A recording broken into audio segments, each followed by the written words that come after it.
지난주 금요기도회 때 디도서 2장 1절부터 10절 본문을 토대로 말씀을 전했었는데, 사도 바울이 2장 1절에서 디도에게 바른 교훈에 합당한 것을 그레데 교회들의 성도들에게 말하라고 촉구하면서 이후에 2절부터 10절에서 그들이 어떤 삶을 살아야 하는지에 대해서 설명하고 있기 때문에 금요기도회 때 설교 제목을 바른 교리에 합당한 삶으로 그때 지었었습니다.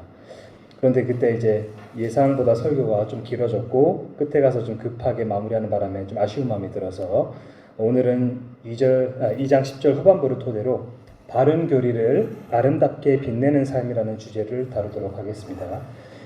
오늘 함께 주목할 본문은 디도서 2장 10절 후반부이지만 그래도 앞에 문맥을 아는 것이 유익할 것 같아서 봉독은 2장 1절부터 10절 전체를 제가 읽도록 하겠습니다.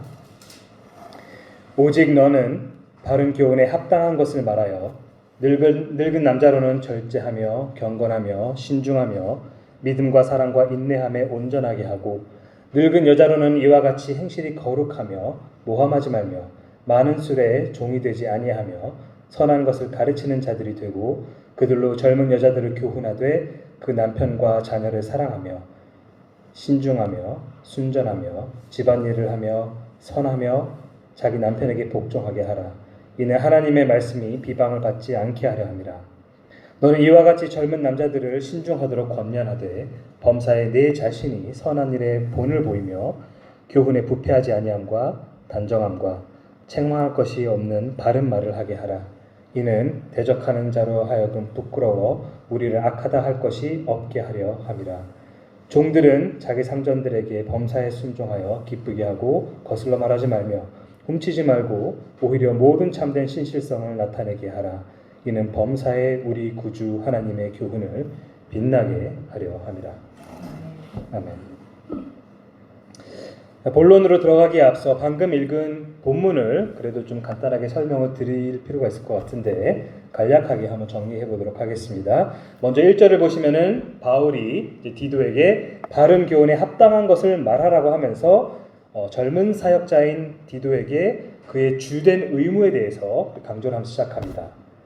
그러면서 이제 앞으로 디도가 그레데에 있는 성도들에게 어떤 가르침을 줘야 하는지에 대해서 무엇을 지도해야 하는지에 대해서 풀어나가는데 2절을 보면은 디도가 늙은 남자 성도들에게 절제와 경건과 신중함과 믿음과 사랑과 인내함에 있어서의 온전함을 촉구해야 한다라고 나오는데 한마디로 말하면 영적 성숙을 요구하고 있는 거죠. 영적 성숙을 요구하고 있는 겁니다. 교회 안에서 나이가 많은 남자 성도들은 성화에 있어서 상당한 진전을 보여야 한다는 겁니다. 마찬가지로 3절부터 4절 전반부에서는 늙은 여자 성도들에게 행실이 거룩하고 모함하지 말아야 하고 또 술의 지배를 당연히 받아서는 안 되고 선한 것을 가르치는데 특히 젊은 여자들을 가르쳐야 한다라고 말합니다. 이것도 이제 나이 많은 여자 성도들의 영적 성숙을 성숙이 이제 필요한 것이라고 말하고 있는 것이고 특히 그 영적 성숙을 토대로 젊은 여성들을 바른 길로 인도할 책임이 있다라고 말하고 있는 겁니다. 자, 구체적으로 그러면 젊은 여자 성도들에게 어떤 교훈을 전수해야 하는 것이냐? 이 얘기는 4절 후반부부터 5절에서 나열되는데 남편과 자녀를 향한 헌신적인 사랑과 신중함과 순결함과 집안일에 있어서의 최우선 순위를 두는 것, 그리고 그에 대한 책임을 다하는 모습을 보이는 것, 그리고 친절한 태도를 갖추고 또 자기 남편을 가장으로 인정하여 그에게 복종하는 자세를 갖추는 것, 이것을 요구하고 있습니다. 금요일 날도 말씀드렸던 것처럼 이 목록에는 이 시대의 가치관에 역행하는 것들이 다소 포함되어 있긴 합니다만 성경이 젊은 여자 성도들에게 기본적으로 요구하는 모습은 사회에서의 어떤 그런 성공보다 가정에 대한 헌신과 집안일에 있어서의 충실함입니다. 자세한 얘기는 지난번에 다 했습니다. 자, 바울은 이로써 하나님의 말씀이 비방을 받지 않게 된다라고 말합니다. 자, 이어서 6절부터 8절을 보면은 젊은 남자 성도들을 향한 지침들이 언급되는데 사실 잘 보시면 엄밀히 말하면 디도가 남자 청년들에게 직접적으로 권면해야 할 것은 6절에 언급되는 신중함 하나인데 근데 7, 8절에서 디도가 그 외에도 본을 보여야 하는 모습들이 언급됩니다. 그래서 결국에는 그레데의 젊은 남자 성도들이 디도를 보고 배울 수 있도록 디도가 행해야 된다라고 말하고 있는 거죠. 삶이 모범적인 삶이 되어야 된다. 그래서 결국 남자 청년들에게 요구되는 것은 이제 신중함과 선한 일, 그리고 부패하지 않는 교훈.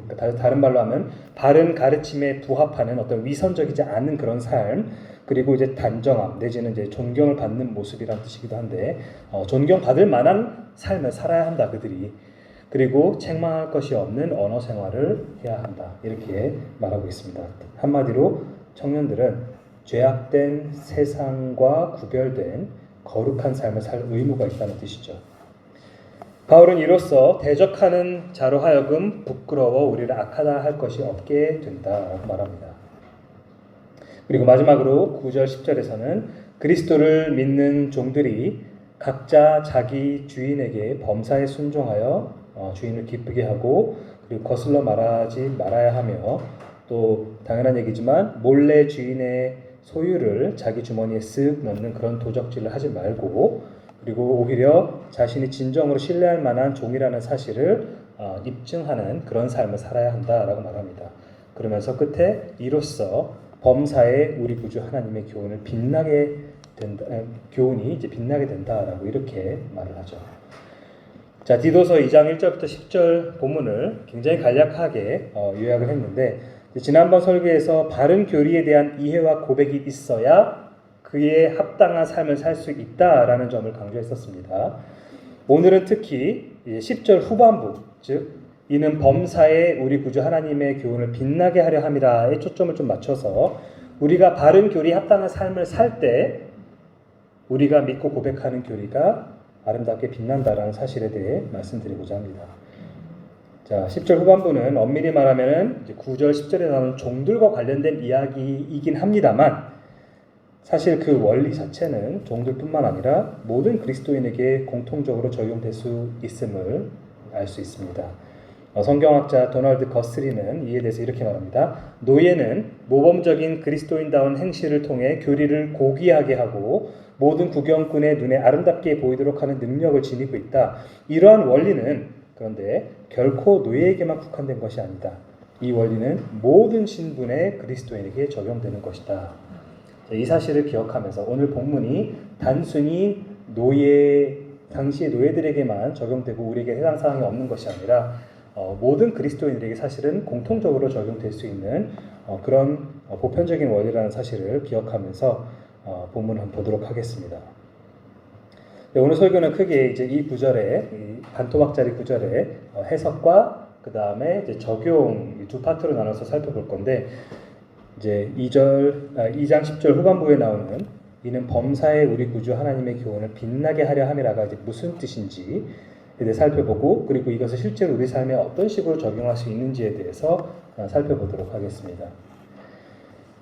자, 먼저 2장 10절을 보면은 이제 교훈이라는 단어가 나오죠.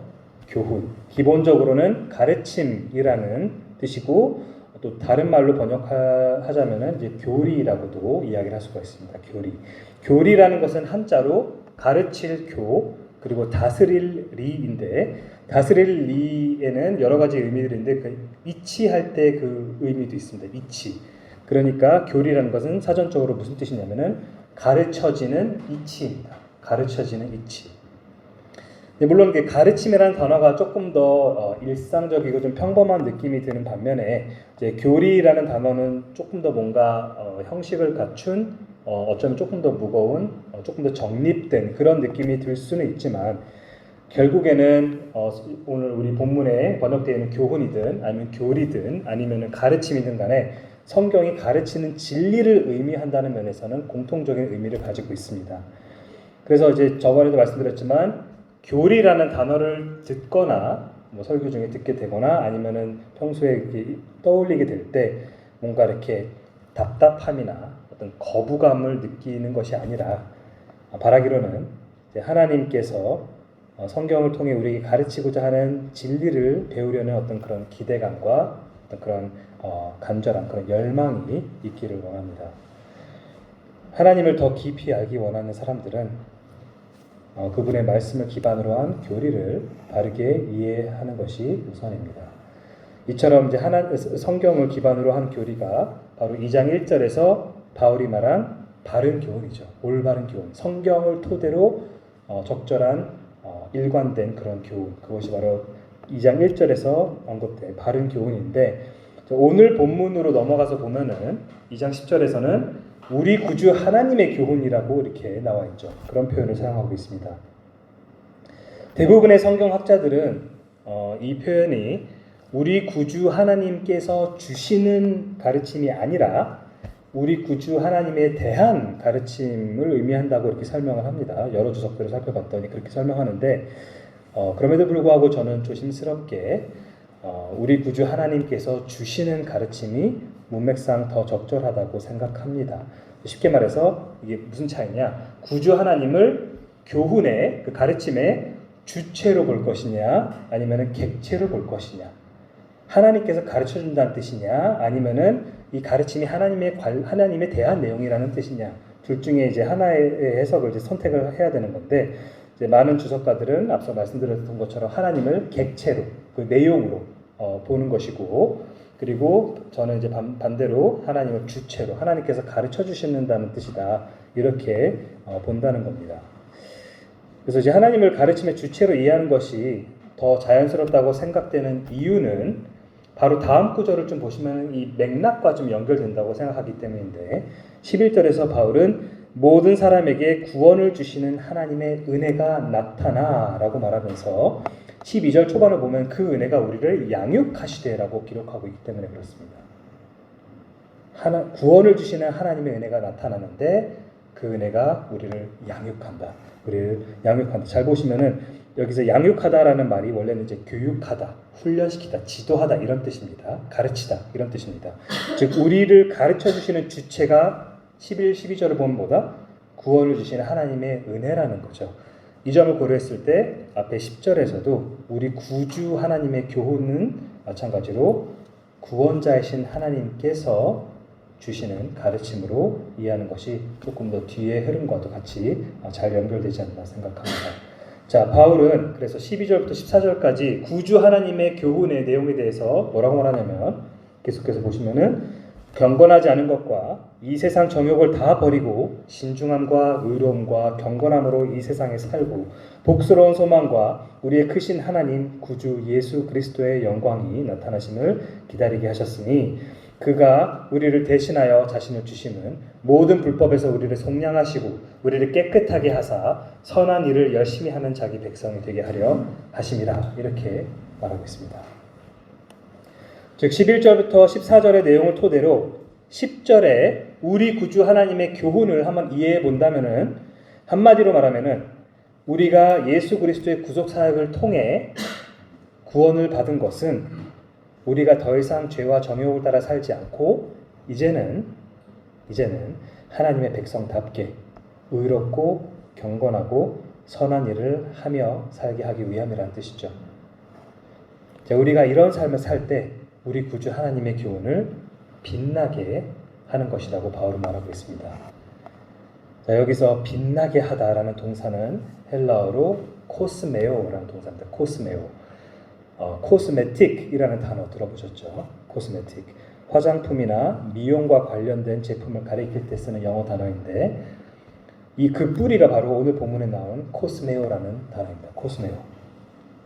코스메오는 기본적으로 아름답게 꾸미다, 치장하다, 단장하다 이런 뜻입니다. 같은 의미로 개역개정은 이제 빛나게 하다라고 이렇게 번역을 했죠. 그리고 근데 여러분의 성경에 각주가 달려 있다면은 그 부분을 잘 보시면 밑에 단장하다라는 의미도 된다라고 그렇게 나와 있을 겁니다.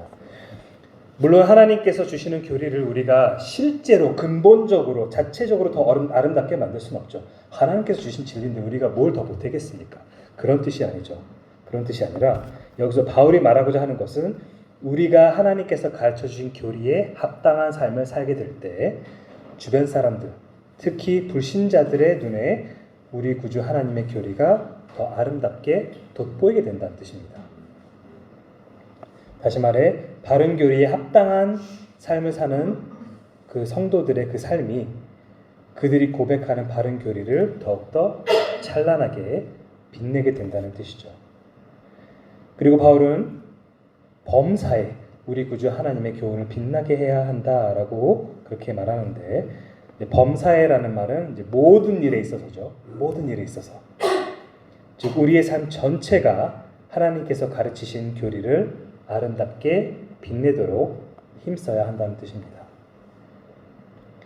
자, 물론 1절부터 10절 전체에서 이제 6그룹에게 각각 어떤 삶이 요구되는지 나와 있기도 하고, 또 오늘 살펴본 10절 후반부가 엄밀히 말하면 원래는 이제 종들의 삶과 직결되는 내용이긴 하지만, 우리가 믿는 바른 교리에 합당한 삶을 살 때 하나님의 교리가 아름답게 빛난다는 사실을 우리 삶에 어떻게 적용할 수 있는지에 대해 몇 가지 교리들을 가지고 교리들을 좀 예시로 삼아서 조금 더 포괄적으로 한번 생각해 봤으면 좋겠습니다. 신학에는 이제 여러 가지 이제 분야로 나눠서, 이제 특히 조직 신학은 여러 가지 분야를 나눠서 그렇게 이제 분류가 되는데, 뭐 예를 들면 뭐 성경론, 신론, 기독론, 성령론, 뭐 인간론, 죄론, 구원론, 교회론, 종말론 여러 가지가 있습니다.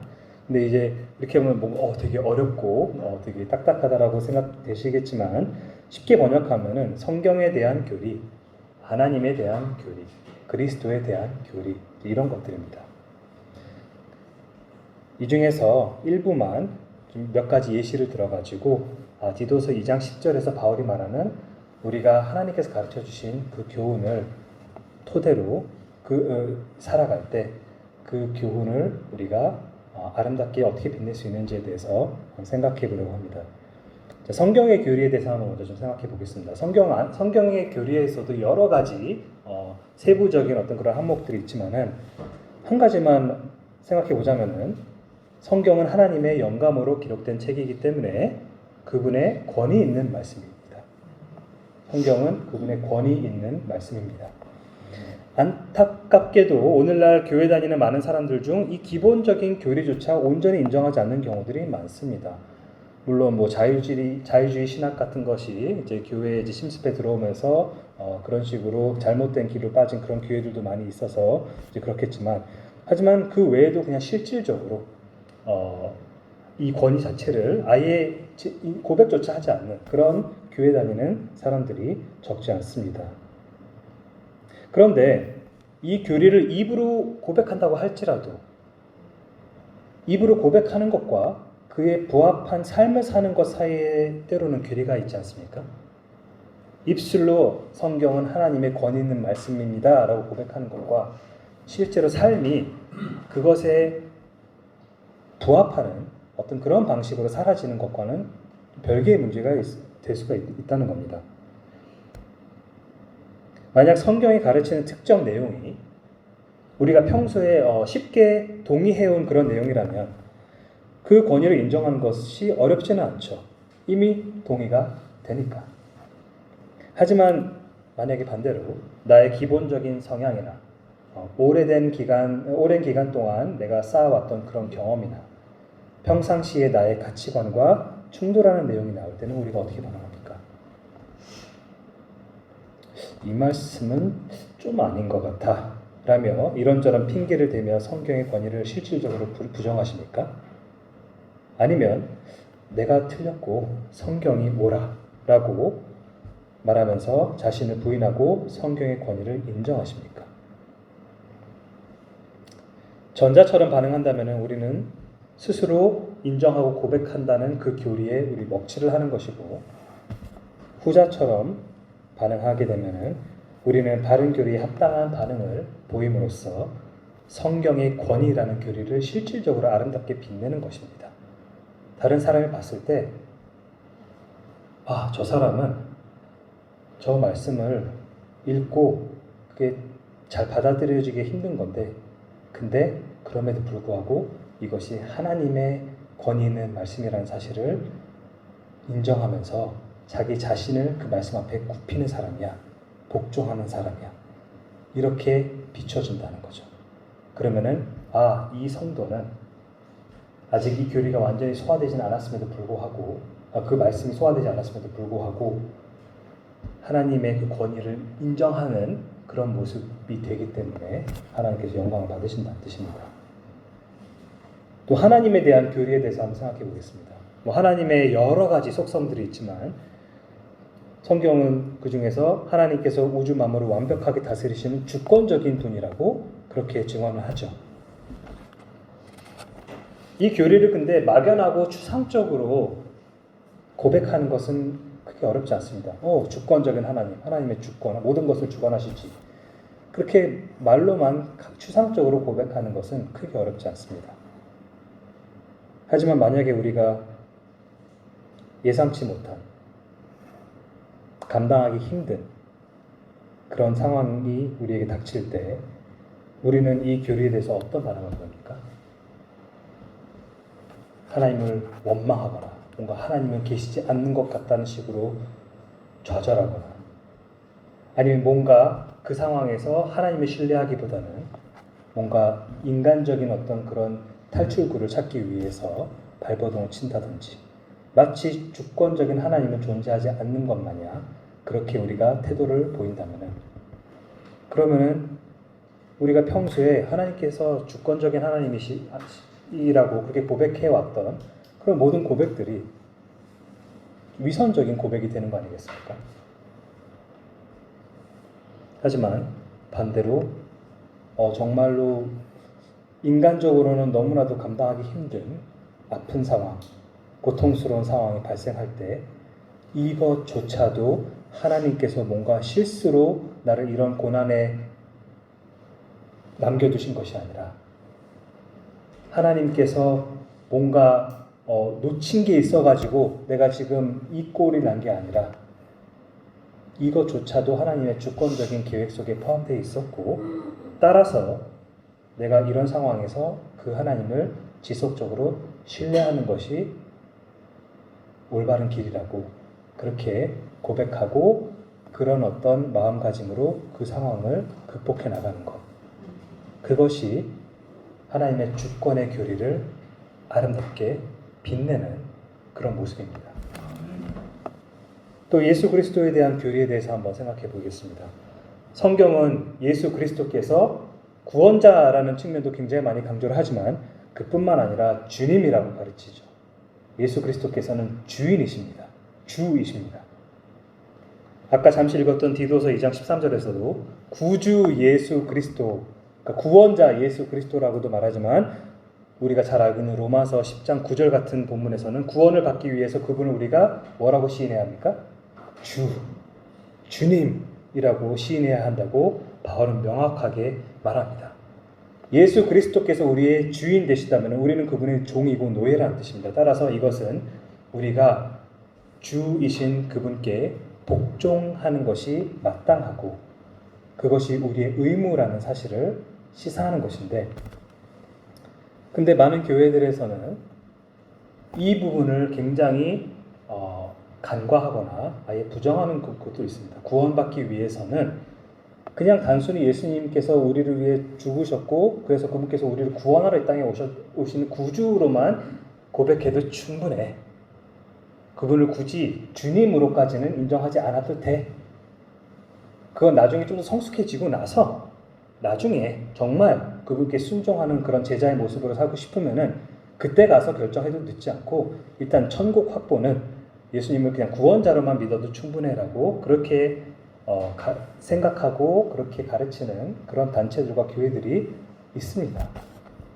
하지만 아까 로마서 10장 9절만 놓고 보더라도 바울은 뭐라고 말하죠? 우리가 구원받기 위해서는 예수 그리스도를 반드시 주라고 고백을 해야만 한다는 겁니다. 이 부분을 빼려는 이유가 여러 가지 뒤에 어떤 이유들이 있을 수 있겠지만은 결국에는 뭔가 구원을 조금이라도 더 쉽게 만들고 싶어하는 인간의 욕심의 그런 어떤 현상, 그걸 토대로 나타나는 현상이겠죠. 그리스도인으로이라고 주장하는 사람들이 예수님을 근데 이제 어떤 사람들은 주인이라고까지 고백까지 합니다. 입술로. 고백까지 합니다. 당연히 주라고 고백해야지 성경에 나오니까.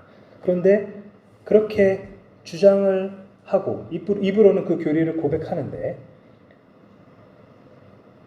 정작 실질적인 삶에서 예수님께서 명하신 것들을 지키기 위해 힘쓰지 않는다면, 마치 지키지 않아도 괜찮은 계명들이라고 예수님의 계명들을 생각한다면, 그러면 예수님께서 누가복음 6장 46절에서 너희는 나를 불러 주여 주여 하면서도 어찌하여 내가 말하는 것을 행하지 아니하느냐라고 하면서 그렇게 책망하신 그 말씀이 결국에는 입술로는 시인하지만 행위로는 그분을 부정하는, 불순종하는, 바울의 디도서의 다른 본문에서 가증한 자다라고 이야기를 하는 그러한 사람들에게도 예수님의 그 누가복음 6장 말씀에 적용되는 그런 책망의 말씀 아니겠습니까? 세상 사람들이 그러한 위선적인 모습을 보고 그들이 입으로만 주로 시인하는 예수님을 비방하지 않겠습니까? 저 사람은 예수님을 주인이라고 주장하고 다니는데 맨날 노래할 때는 예수는 주라고 고백하는데 막상 삶을 보니까 주인은 자기 자신인 것 같아. 이런 말을 토대로 우리만 욕먹는 것이 아니라 우리가 욕먹는 건 부차적인 문제고 우리 주 예수 그리스도께서 비방을 당한다는 뜻입니다. 하지만 반대로 입으로만 주여 주여 하는 자들과는 달리 우리가 주 예수 그리스도의 말씀의 그 무게를 인지하고 그 말씀에 순종하기 위해 우리가 분투한다면 예수 그리스도의 주 되신 교리를 더 아름답게 빛내는 겁니다. 또 인간에 대한 교리에 대해서 잠깐 한번 생각해 보겠습니다. 이것도 여러 가지들이 있겠지만은 예를 들면은 이혼, 너무나도 빈번해진, 너무나도 쉽게 하는, 마치 그냥 10대 남녀가 서로 상처받고 그냥 쉽게 헤어지는 것처럼 이혼도 쉽게 할 수 있는 그런 시대가 되어버린 이 시대에 성경은 이혼이라는 것은 굉장히 특수한 간음이라고 하는 어떤 그 문제가 관련되어 있지 않으면 해서는 안 된다라고 분명하게 예수님께서도 가르치셨고 서신서에서도 강조된 바입니다. 그런 상황에서 주변에서 다들 내 남편 때문에 못 살겠다. 이혼해야지. 내 아내 때문에 답답해서 못 살겠다. 이혼해야지. 이렇게 쉽게 그렇게 결정하고 그 이혼이라는 것이 굉장히 부끄러운 죄라는 것도 모르고 막 그냥 마치 돌싱이다 하면서 마치 자유를 다시 만끽할 수 있는 어떤 그런 상태가 된 것처럼 그렇게 이혼이라는 것을 가볍게 여기고 할 때 성도가 모든 그 기독교인 가정이 그 그리스도인이 속해 있는 어떤 가정이 항상 결혼 생활이 평탄하지만은 않겠죠. 남편과 아내가 모두 구원받은 신자여도 여전히 죄가 남아있기 때문에 그 안에서 갈등이 생길 수도 있고 당연히 그리고 또 더 힘든 거는 아마도 한쪽은 구원을 받았는데 한쪽은 구원받지 못했을 때 서로가 워낙 세계관이 다르다 보니까 이제 서로가 이해할 수 있는 것들이 굉장히 한정되어 있고 그러다 보니까 그런 것들로 인해서 굉장히 속상하고 답답하고 때로는 정말 너무나도 이거 좀 그만하고 싶다. 벗어나고 싶다. 이렇게 생각이 들 수도 있겠지만은 그런 상황에서 세상 사람들과는 달리 신자가 지금 결혼 생활이 자체적으로 너무 행복하진 않아. 솔직히 말하면 너무 힘들어. 내 배우자가 나도 문제가 많겠지만은 내 배우자의 이런 전투 때문에 진짜 너무 힘들고 답답해. 근데 예수님께서 간음이라는 그런 죄가 아니라면은 이혼을 해서는 안 된다고 하고 하나님께서 이혼을 싫어하신다고 미워하신다고 그렇게 이야기하셨기 때문에 내가 그 말씀에 순종해서 쉽진 않고 앞으로도 한참 어렵겠지만 그럼에도 불구하고 이 말씀을 내가 더욱더 중요하게 여기고 내가 성경적으로 불법적인 방식으로 이혼을 내가 강제함으로써 이혼이라는 것이 특수한 상황을 제외하고는 해서는 안 된다는 그 교리에 먹칠을 하면 안 되겠다라는 그런 생각을 갖고 하나님을 의지하면서 인내를 그러면은 그 태도 자체가 이미 그 하나님의 이혼에 대해서 하나님께서 가르치신 그 교훈을 아름답게 빛내는 모습이 되는 겁니다. 자기의 어떤 육신의 원함, 당장 다 때려치우고 벗어나고 싶다. 이것이 아니라 내가 하나님의 가르침에 따라야지. 그렇게 할 때 다른 사람들은 그런 사람을 보면서 진짜 나 같으면 진작에 나갔을 텐데 진작에 이혼하자고 했을 텐데 어떻게 저렇게 버티고 있나 몰라. 근데 그 사람이, 그 신자가 버티고 있는 이유는 자기 자신의 어떤 인간적인 역량 때문이 아니죠. 하나님의 은혜를 지속적으로 받으면서 그분의 교리를 소중하게 여기고 결과적으로 그로 인해 아름답게 빛내는 삶을 살고 있는 겁니다. 또 구원에 대해서도 우리가 생각할 수 있겠죠. 여러 가지 구원의 측면들이 있겠지만 무엇보다도 중요한 것 중에 하나는, 구원이라는 것은 오직 하나님의 은혜로 우리가 받게 된다는 거죠. 구원은 하나님께서 값없이 주시는 선물입니다. 물론 값비싸게 치름으로써 성취하신 구속이지만 주실 때는 값없이 주시는 선물입니다. 그래서 이걸 우리가 생각할 때 우리 자신의 구원에 대해서도 그렇고 다른 불신자에게 복음을 전할 때에도 마찬가지고, 구원이라는 것이 근본적으로 사람이 이루어가는 것이 아니라 하나님께서 은혜로 주셔야만 그것이 얻어지는 것이라는 사실을 기억했을 때, 우리의 구원을 생각할 때 내가 스스로 믿었기 때문에, 내가 복음을 들을 때 내 옆에 있는 불신자 친구는 끝까지 고집부리면서 안 믿었는데 나는 내가 잘 듣고 잘 판단해가지고 내가 믿기로 결심했어. 내가 결정한 거야. 내가 잘했어. 이게 아니라, 그리고 또 내가 복음을 전할 때에도 누군가 만약에 굉장히 그걸 잘 듣고 교회에 따라 나오게 되는 어떤 그런 은혜가 생겼을 때 그것이 내가 복음을 굉장히 설득력 있게 잘 전했기 때문에, 그것이 아니라 오직 하나님의 주권적인 은혜가 죽어있는 영혼을 기적적으로 살려내셨다는 사실을 우리가 고백함으로써 오직 그분께만 찬양과 영광을 돌릴 때 우리가 구원이라는 것은 하나님의 은혜로 받게 된다는 그 교리를 아름답게 빛내는 삶을 살게 되는 겁니다. 종말에 대한 교리도 마찬가지죠. 성경은 예수님께서 재림할 것이라고 분명히 이야기를 하는데 어떻게 임하신다고 말하고 있습니까? 도둑같이 임하신다고. 언제 오실지 우리는 알 수 없다고 그렇게 이야기를 합니다.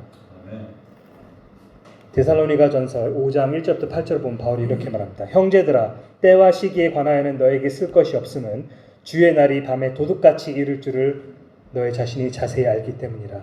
그들이 평안하다 안전하다 할 때에 임신한 여자에게 해산의 고통이 이름과 같이 멸망이 갑자기 그들에게 이르리니 결코 피하지 못하리라. 형제들아, 너희는 어둠에 있지 아니하며 그 날이 도둑같이 너에게 임하지 못하리니 너희는 다 빛의 아들들이요 낮의 아들이라. 우리가 밤이나 어둠에 속하지 아니하나니 그러므로 우리는 다른 이들과 같이 자지 말고 오직 깨어 정신을 차릴지라. 자는 자들은 밤에 자고 취하는 자들은 밤에 취하되 우리는 낮에 속하였으니 정신을 차리고 믿음과 사랑에 호심경을 붙이고 구원의 소망의 투구를 쓰자. 성경에는 이렇게 하라고 강조를 합니다. 예수님께서 언제 돌아오실지 모르는 것이 단편적으로 생각하면 굉장히 답답하고 뭔가 왜 이렇게 수수께끼처럼 남겨놨지? 이렇게 생각하실지 모르겠지만 근데 잘 생각해보면 이것은 우리에게 유익합니다. 왜냐하면 예수님께서도 그렇고 사도들도 그렇고 예수님께서 도둑같이 밤에 갑작스럽게 임하실 거라고 이야기를 할 때 항상 뒤따라오는 교훈이 뭔지 아십니까? 항상 준비되어 있어라. 언제 올지 모르니까 항상 준비되어 있어라. 만약에 예수님께서 앞으로 50년 후에 오신다고 한다면 그러면 많은 사람들이 굉장히 나태해지겠죠. 오늘 하루하루를 열심히 분투하면서 사는데 어떤 동기부여가 약해질 수가 있습니다. 하지만 우리 이런 연약함을 아셔서 그런지 하나님께서는 많은 것들을 성경을 통해서 우리에게 계시해 주셨지만 예수님께서 정확히 언제 오실지에 대해서는 말씀하지 않으셨습니다. 대신에 언제든 올 수 있으니까 항상 깨어 있으라라고 이야기를 하는데 이 사실을 우리가 다시 말씀드리지만 머리로만 이해하고 입술로만 고백을 하고 실제로는 예수님께서 우리 때에는 오지 않으실 거라는 것이 마치 기정사실인 것처럼 살아간다면 우리가 고백하는 예수님께서 언제든지 돌아오실 수 있다라는 그 교리가 무슨 의미가 있겠습니까? 그냥 말뿐인 거죠. 하지만 만약 우리가 시시때때로 그분께서 당장 오늘 밤이라도 돌아올지 모른다는 사실을 기억하며 하루하루를 정신 바짝 차리고 살기 위해 힘쓴다면 이 바른 종말론적인 교리에 합당한 삶을 삶으로써 그 교리를 아름답게 빛내게 되는 겁니다. 다른 사람들이 보면서 와, 너는 왜 그렇게 마치 정말 오늘이 마지막이 될 수도 있겠다는 어떤 그런 전제를 깔고 하루를 살아가니? 왜냐하면 성경이 그렇게 가르치고 있기 때문에, 내 주님께서 그렇게 말씀하셨기 때문에, 그렇기 때문에 오늘 당장 오시더라도 내가 당황하지 않을 수 있기 때문에, 그렇게 될 때 사람들은 제가 예수님의 재림에 대해서 저렇게 믿고 있는 것이 장난이 아니구나. 정말로 그 성경에 나온 그 말씀이 저 사람으로 하여금 저런 어떤 깨어있는 삶을 살게끔 영향을 주는 거구나. 이렇게 함으로써 그 사람의 눈에 이 종말론적인 교리가 조금이라도 더 아름답게 빛이 난다는 겁니다.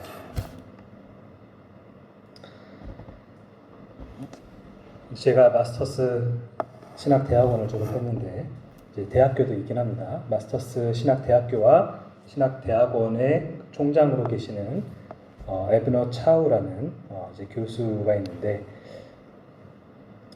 2022년 12월 말에 갑작스럽게 그분의 총장님의 어머니께서 소천하셨습니다.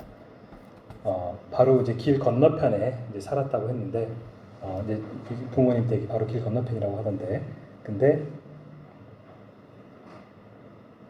그날 저녁에 같이 식사하고 이제 인사하고 잘 주무시라고 하고, 그런데 그날 밤에 이제 돌아가셨습니다. 이제 그런 이야기를 이제 그런 일이 있고 나서 한 몇 주 후에 이제 총장께서 신학교 채플 강당에 서가지고 이제 설교를 하시는데, 이제 그 이야기를 언급하시면서, 그 사건을 언급하시면서 학생들에게 신학의 어떤 중요성에 대해서 좀 강조를 하는 말씀하셨는데, 제가 여기서 좀 번역은 안 됐지만 즉각적으로 번역하면서 한번 인용을 해보도록 하겠습니다. 여러분이 이 신학교에서 배우는 것들은 그 무엇도 이론적이거나 어떤 가설적인 어떤 그런 것들이 아니다. 여기서 배우는 것들은 다 실질적으로 여러분들이 알아야만 하는 것입니다. 여러분들이 실제로 알아야만 하는 것들입니다. 그렇기 때문에 주님께서는 그분의 그 지혜를 계시하셨고, 말씀을 통해서 그 이유가 바로 하나님의 말씀이, 그리고 여기서 우리가 배우는 교리가 우리의 삶에 절대적으로 필요하기 때문에 그렇습니다. 우리의 삶과 우리의 경건과 이 타락한 세상에서 우리가 살아가기 위해 필수적인 것을 계시하신 것입니다. 따라서 여러분이 만약에 제가 겪었던 그런 상황을 겪게 된다면 밤에 여러분의 어머니에게 안녕히 주무세요라고 그렇게 인사를 하고 집으로 돌아왔는데, 갑자기 새벽 1시에 아버지가 우리 집으로 건너와가지고 문을 쾅쾅 두드리면서 엄마가 일어나지 않는다, 엄마가 일어나지 않는다 이렇게 말할 때, 그래서 바로 그 집 부모님 댁으로 달려가서 심장이 멎은 어머니에게 심폐소생술을 하면서 구급차가 오기를 기다리고 있을 때, 그때 여러분의 마음과 생각 속에 있어야 할 것은, 그런 순간에도 여러분의 마음과 생각이 있어야 할 것은 하나님에 대한 올바른 신학이다. 하나님의 주권에 대한 신학을 여러분 갖고 있어야 합니다. 그래서 계속해서 그런 어떻게 하지? 엄마가 죽으면 어떻게 하지? 엄마가 죽으면 어떻게 하지? 그게 아니라 엄마가 돌아가고 계시구나. 엄마가 죽어가고 있구나. 그런데 하나님께서는 실수를 하는 분이 아니지. 이렇게 생각할 수 있어야 합니다. 여러분은 그런 순간에도 하나님의 속성을 알아야 합니다. 여러분은 그런 순간에도 그분께서 선한 목자라는 사실이 어떤 의미인지를 이해해야 합니다. 여러분 그런 상황에서도 그분께서 자기 자녀들을 사랑하시고, 그리고 그들이 떡을 달라고 할 때 돌을 주지 않으시는 분이라는 사실을 기억해야 합니다. 그리고 여러분은 그리스도에 대한 신학도 알아야 합니다. 그래서 그리스도께서 사람이 되어 이 땅에 오셨던 것이 무엇인지, 그리고 그분께서 오셔가지고 저와 여러분 같은 사람들 위해서 무슨 일을 이루셨는지를 알아야 합니다. 그리고 그로 인해서 우리가 죽음과 우리의 육신의 썩어감이 끝이 아니라는 사실을 기억해야 합니다. 왜냐하면 우리 주 예수 그리스도께서 부활하셨기 때문에 그렇습니다. 이런 상황에서도 우리가 이론적으로만 어떤 그런 교리적인 지식을 갖고 있는 것이 아니라 그것이 우리의 마음에 자리 잡아서 어떤 상황에서도 우리가 하나님의 교리를 아름답게 빛내는 그런 삶을 살 수 있어야 합니다.